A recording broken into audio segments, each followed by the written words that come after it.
এবার স্কুলের ছাত্রছাত্রীদের জন্য এক সচেতনতামূলক শিবিরের আয়োজন করা হলো পুলিশের উদ্যোগে। আসানসোল দুর্গাপুর পুলিশ কমিশনারেটের জামুরিয়া থানা এবং আসানসোল সাইবার সেল এবং ওপেন পিএসের তরফে জামুরিয়ার বোরিংডাঙ্গা উচ্চ বিদ্যালয়ের ছাত্রছাত্রীদের জন্য এই সচেতনতামূলক অনুষ্ঠানের আয়োজন করা হয়। এই সচেতনতামূলক অনুষ্ঠানে উপস্থিত হয়েছিলেন জামুরিয়া থানার সার্কেল ইন্সপেক্টর সুশান্ত চ্যাটার্জি, জামুরিয়া থানার ভারপ্রাপ্ত আধিকারিক সৌমেন্দ্রনাথ সিং ঠাকুর, ট্রাফিকের ভারপ্রাপ্ত আধিকারিক প্রসেনজিৎ মণ্ডল, সাইবার সেলের স্বর্ণালী পাল, ওপেন পিএসের মৈত্রী ওঝা ছাড়াও স্কুলের শিক্ষক এবং শিক্ষিকারা। এই সচেতনতামূলক শিবিরের মাধ্যমে পুলিশ আধিকারিকরা স্কুলের ছাত্রছাত্রীদের বর্তমান পরিস্থিতি অর্থাৎ যে সমস্ত অপরাধমূলক কাজকর্ম হচ্ছে সেসব বিষয়ে সজাগ থাকার ইঙ্গিত দেন। সাথে ভার্চুয়ালি কথা বলছো, তুমি কিন্তু জানো না পিছনের দিকে উল্টো দিকে মানুষটা কে বসে আছে। সে একটা হয়তো শাহরুখ খানের ছবি দেওয়া আছে, অথচ পিছনে বসে আছে সেই লোকটি শাহরুখ খান না হয়ে অন্য কেউ হতে পারে। তার নাম হয়তো দেওয়া আছে, সাপোজ তোমার নাম কি বলো বাবু?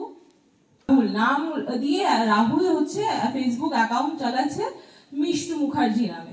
তো মিষ্টু মুখার্জি বলে তুমি ফেসবুক বা ইনস্টাগ্রাম বা যে কোনো সোশ্যাল মিডিয়া প্ল্যাটফর্মে যাকে দেখছো সেই লোকটি কিন্তু মিষ্টু মুখার্জি নাও হতে পারে। তো আস্তে আস্তে তোমরা যথেষ্ট এখন ম্যাচিওর, এখনকার জেনারেশন, আশা করি আমার কথাগুলো বুঝতে পারছো। তো বয়সে ভালো ছবি দেখে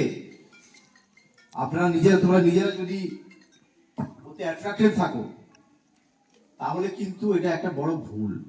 এতগুলো কথা মজার সূত্রে বলার কারণটা এটা ছিল, আমাদের কাছে এরকম অনেকগুলো কেস আছে, প্রচুর কেস আছে যেখানে দেখা যায় 13 বছর বয়স, 14 বছর বয়স, ছেলে হোক মেয়ে হোক, তাকে যাকে চেনে না, এই ভার্চুয়াল ফ্রেন্ড যারা আছে, সে থাকে কোথায় সেটাও জানে না, তার পিকচার দেখলো, তার বায়ো দেখছে, অ্যাবাউট দেখছে, লিখে রাখছে। একটা 14 বছর আমি একটা কেস পেয়েছিলাম, একটা ছেলেটার বয়স হচ্ছে 13 বছর, ওর সাথে একটা মেয়ের বন্ধুত্ব হলো, মেয়েটার বয়স হচ্ছে 15 বছর, ছেলেটা হচ্ছে নর্থ ইস্টের।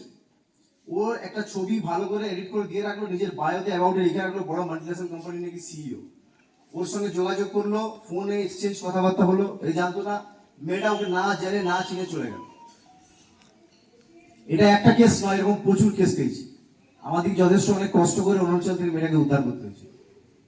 ঠিক আছে, ওখানে কোনো ভালো লোকের পাল্লায় পড়েছিল, সমস্ত নিয়ারেস্ট পুলিশ স্টেশনে নিয়ে যায়, তার জন্য মেয়েটাকে উদ্ধার হলো। তো আমাদের এই যে স্টেপস, বাড়ির লোককে না বলা, বাড়িতে কোনো জিনিস না জানিয়ে আমরা যেগুলো করে ফেলি। এছাড়াও পথ চলার নিয়মাবলী বা গাড়িতে চাপতে কী কী নিয়মাবলী আছে নিজস্ব সেফটির জন্য সেই বিষয়েও সজাগ করেন।